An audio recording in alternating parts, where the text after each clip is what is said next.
Everyone, human engineers में आपका स्वागत है। मैं रजत आज फिर एक नई वीडियो के साथ। आज का हमारा टॉपिक है फैट। देखिए दो चीज़ें हैं यहाँ पे, ओवरवेट और ओबीज। देखिए ओवरवेट कोई भी हो सकता है, जिसकी मसल्स में वेट हो या बोन में वेट ज़्यादा हो तो वो ओवरवेट हो सकता है। लेकिन ओबीज वो इंसान है जिसकी बॉडी पे फैट ज़्यादा है, उसको हम कहेंगे ओबीज। देखिए फैट डिपॉजिट कैसे होता है उसके बारे में मैं बात करूँगा। फैट आप रिड्यूस कैसे कर सकते हैं उसके बारे में बात करूंगा। और आज हम बात करेंगे उस प्रोसेस के बारे में कि फैट हमारी बॉडी के ऊपर चढ़ता कैसे है। वो चीज़ें समझनी बहुत ज़्यादा ज़रूरी है। उसको आप तभी डिडक्ट कर पाओगे आपकी डाइट से, या आप इम्प्रूव कर पाओगे कि कैसे आपको हेल्दी रहना है।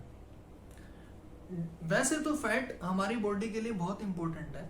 अगर मैं बेसिक रिक्वायरमेंट की बात करूं तो मेन के लिए आपको 15 to 18% फैट कंपलसरी है, आपकी अच्छे लाइफस्टाइल के लिए, आपकी बोन्स के लिए, आपकी मसल्स के लिए, आपकी हेयर ग्रोथ के लिए। अगर विमेन की बात करूं तो वहां पे रिक्वायर्ड हो जाती है 20 to 25%। अब बात करते हैं एनर्जी के बारे में कि एनर्जी हमारी बॉडी में क्या क्या देता है। जैसे हमारी बॉडी के लिए एनर्जी कार्बोहाइड्रेट देते हैं, फैट देते हैं, प्रोटीन समटाइम्स। और अब जब एक्स्ट्रा कार्बोहाइड्रेट्स या एक्स्ट्रा फैट हो जाते हैं तो वो हमारी बॉडी के अंदर डिपॉजिट हो जाते हैं या फिर हमारी बॉडी के अंदर एक्स्ट्रा स्टोर हो जाते हैं। अब यहाँ पे हुआ क्या, हमारी बॉडी के अंदर कार्ब्स आए या फिर एक्स्ट्रा एनर्जी आई, बॉडी ने क्या किया, सेव कर लिया। जैसे हम करते हैं, अगर मान लो आपकी इनकम ज़्यादा है तो आप क्या करेंगे, सेविंग्स करेंगे। तो बॉडी भी ऐसे ही करेगी, वो सेव करेगी। अब जब वो सेविंग्स ज़्यादा हो जाती है, जो आपकी एनर्जी है वो ज़्यादा हो जाती है, तो वो बाहर गिरना शुरू हो जाती है। अब जब वो बाहर गिरेगी तो वो कन्वर्ट हो जाती है फैट में, आपकी बॉडी के ऊपर जो फैट डिपॉजिट होगा। नेक्स्ट हम बात करते हैं कि आपकी बॉडी के अंदर फैट होता क्यों है ज़्यादा। किसी भी चीज़ से हो सकता है, जैसे आपकी ईटिंग डिसऑर्डर्स हो सकते हैं, आप ज़्यादा खा रहे हैं, या फिर आपका लाइफस्टाइल हो सकता है। अब जेनेटिक्स भी हो सकता है, जेनेटिक भी है फैट आपकी बॉडी पे ज़्यादा है, या फिर आप एक्सरसाइज बिल्कुल नहीं कर रहे हैं, ऐसे ही पड़े रहते हैं, खाना पीना और सोना, ऐसा भी हो सकता है। इसी वजह से अगर आपको फैट बर्न करना है या फिर आपको फैट आपकी बॉडी से घटाना है, आपको हेल्दी रहना है, आपको ओबिसिटी कैटेगरी में नहीं आना है, आपको फिट रहना है, तो आपको कई सारी चीज़ों का ध्यान रखना पड़ेगा।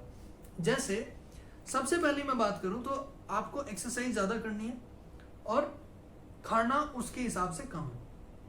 मतलब आपको जो आपको ग्लाइकोजन टैंक है, जैसे आपकी बॉडी ने क्या किया, एक स्टोर किया था, एक सेविंग की थी, वो आपका होता है ग्लाइकोजन टैंक।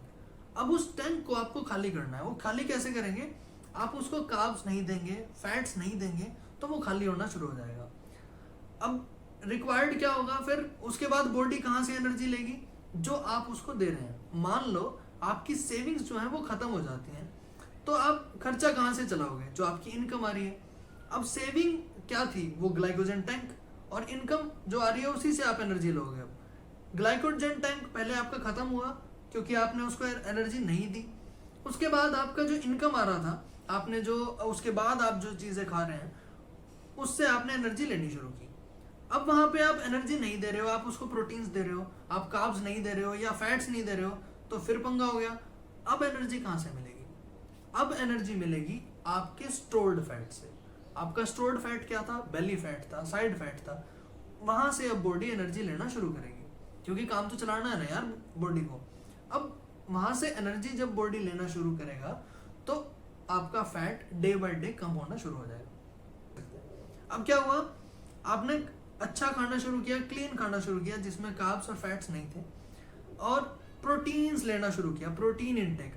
अब बहुत लोगों को ये नहीं पता है कि जो प्रोटीन है उसको पचाने के लिए भी एनर्जी की रिक्वायरमेंट होती है, उसके लिए भी आपको एनर्जी चाहिए प्रोटीन को पचाने के लिए।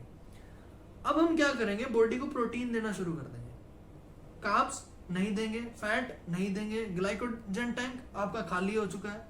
अब आप बॉडी एनर्जी कहाँ से लेगी, एक और स्टेप आया ना, बॉडी एनर्जी फिर कहाँ से लेगी, जो आपका स्टोर्ड फैट है, वहां से आपकी बॉडी एनर्जी लेगी। तो आशा करता हूँ आपको प्रोसेस भी समझ में आया होगा और क्या क्या चीज़ें आप ध्यान रख सकते हैं वो भी समझ में आया होगा। तो मिलते हैं नेक्स्ट वीडियो में, तब तक के लिए bye bye and take care.